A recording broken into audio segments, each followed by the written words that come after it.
Aberdeen, away, away, away. Aberdeen, away.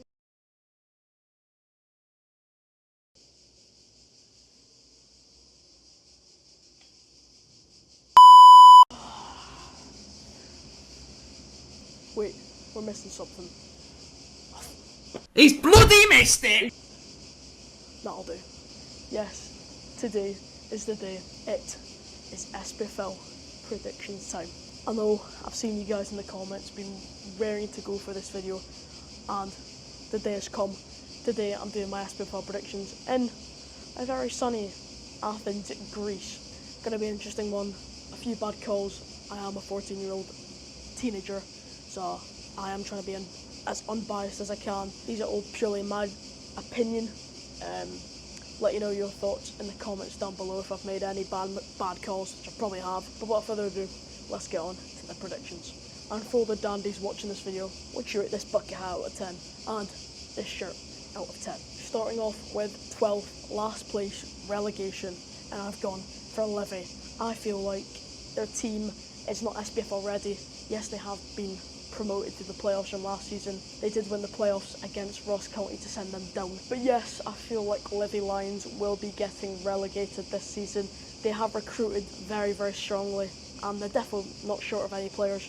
Recruitment such as Graham Carey coming into the side, being able to keep hold of Robbie Muirhead, he'll be a very, very strong player in the top flight this season, and I feel like David Martindale's side will not stay up. There are a lot of strong teams in the SPFL this season that have done very, very well with recruiting. That's not even a word, Aaron.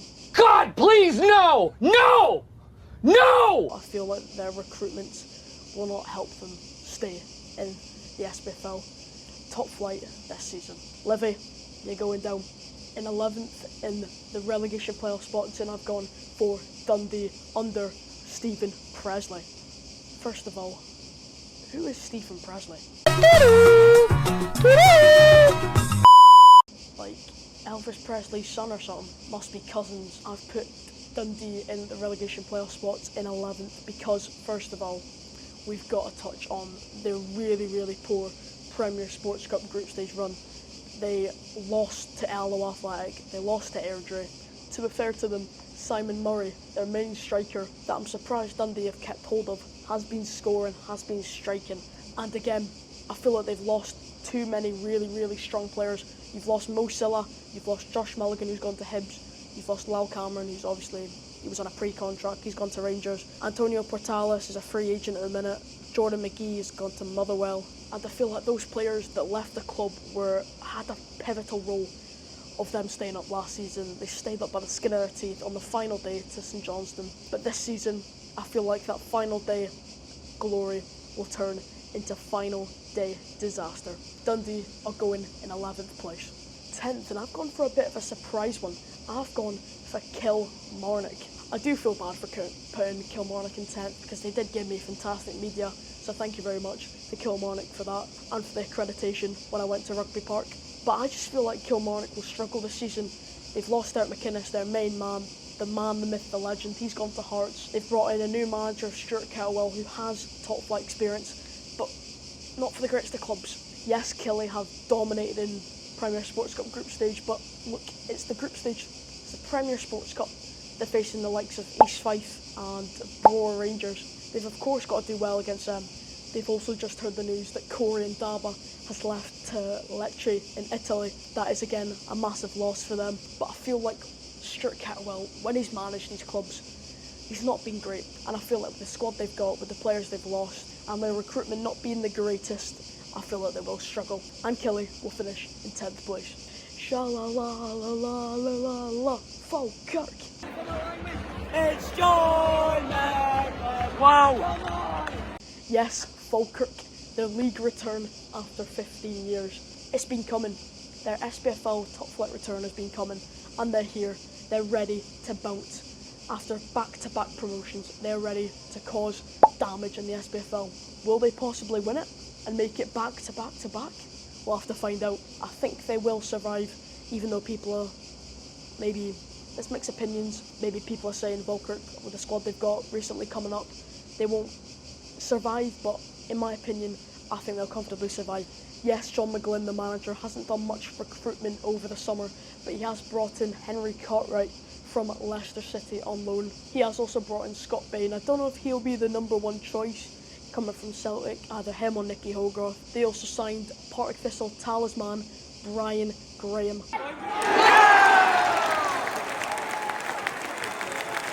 The goal scorer returns on a one-year deal. He will be fantastic for Falkirk this season. And Spanner Taylor, any of the Barons watching this video, I feel like you'll stay up this season. 9th place is going to the Barons. I don't think you have the facilities for that, big man. Next one is an interesting one. I'm going for Motherwell. You may be thinking, Aaron, Motherwell in 8th. Not really much of a surprise. It's interesting because the Motherwell new manager, Jens Berthel Askew. Motherwell fans out there, please tell me if I've butchered that pronunciation. He's done a lot of recruitment over the summer. He's brought in the likes of, for example, Elliot Watt from Burton Albion, Lucas Fedinger from, I don't know who that is, Emmanuel Longello from Birmingham, and they've got young talent such as Lennon Miller, who's a fantastic watch, probably Motherwell's best player, and will definitely shine on the big stage this season. But Motherwell, in pre-season and in the Premier Sports Cup group stage, have not looked too bad. A decent result against Peterhead, you've got a draw against Hertha Berlin, which is fantastic in a pre-season friendly.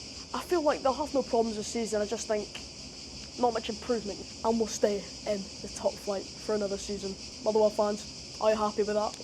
Motherwell in 8th place. Ooh, 7th. You guys are not going to hype me for this. 7th, and I've gone for the Paisley Pandas. I've gone for St Mirren. Going to be a bit controversial because St Mirren the last few seasons have been absolutely fantastic, making Europe, playing in conference qualifiers against the likes of SK Brann, Valur, I think, is that how you say it? And last season, again, making the top 6 is a fantastic achievement for the size of St Mirren's stature. I think they'll just miss out this season. I'm going to go for 7th place for St Mirren. You look at the signings, recently brought in Shamel George, to play for Levy as a keeper. Killian Phillips on a free transfer from Crystal Palace. He's a fantastic watch. Richard Taylor's gone to Bolton Wanderers. And that man, Roland Idowu, who really impressed me when I went to watch them against Dumbarton, I think it was. I think St Mirren will still have a decent season. Finishing 7th is still pretty good. St Mirren, you're going in 7th. Now time for the top 6. And this is where it gets interesting. 6th place, and I've gone for Dundee United. The Tangerines, the Arabs, whatever you want to call them, will finish in 6th place in the top 6, which, in my opinion, for another season is fantastic. They're currently playing in the Conference League qualifiers. They are playing a team called Una Strassen, a team from Luxembourg, pretty small team. They did manage to beat them 1-0 in the first leg. But yes, I feel like Dundee United will finish in 6th place, not really in the European spots, but I feel like they will make the top 6. They've made recruitments such as Zachary Sapsford. They've also signed Max Waters, who came from Barnsley. I would say hello in Barnsley. You heard! And then they unfortunately didn't keep the hold of Sam Dalby, who was fantastic for Dundee United last season. Probably one of the best strikers in the league, if not the best. But I do feel like they'll have a decent season, finishing in the top 6, but not really in those European spots, due to obviously European focuses. 6th place is going to Dundee United, top 5 time. 5th place, and I've gone for Hibernian. They also currently play in Europe as they play at FC Midtjylland of Denmark. They're currently 1-1 on aggregate, which is fantastic for the Hibees. I feel like they'll have another very, very good season under David Gray, who is making a very, very big name of himself these days. They've brought in the likes of Jamie McGrath from Aberdeen. I love that guy so much. I don't know what you guys are going to say.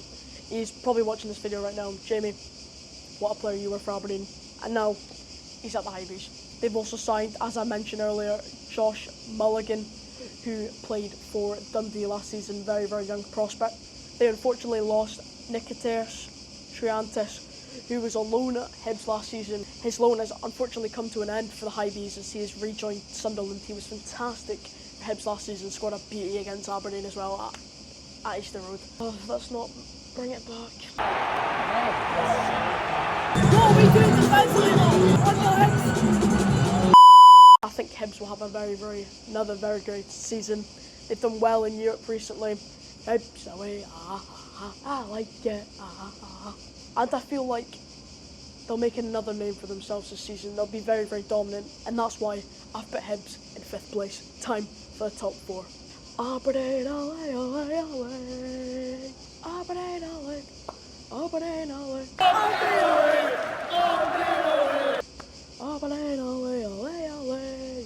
As you can tell, 4th place, I've put Aberdeen. The Dandies, the Dons from Pittodrie. Aberdeen are going in 4th place. Fantastic recruitments over the summer, in my opinion. The likes of Nicholas Milanovic from Western Sydney Wanderers. All the journalists over in Australia were saying he's an absolute baller. Adil Alcic from Sunderland, who was at PSG and Arsenal. And if we were to sign him, fun fact, it'll be a record signing of 1.5 million, which will be outstanding.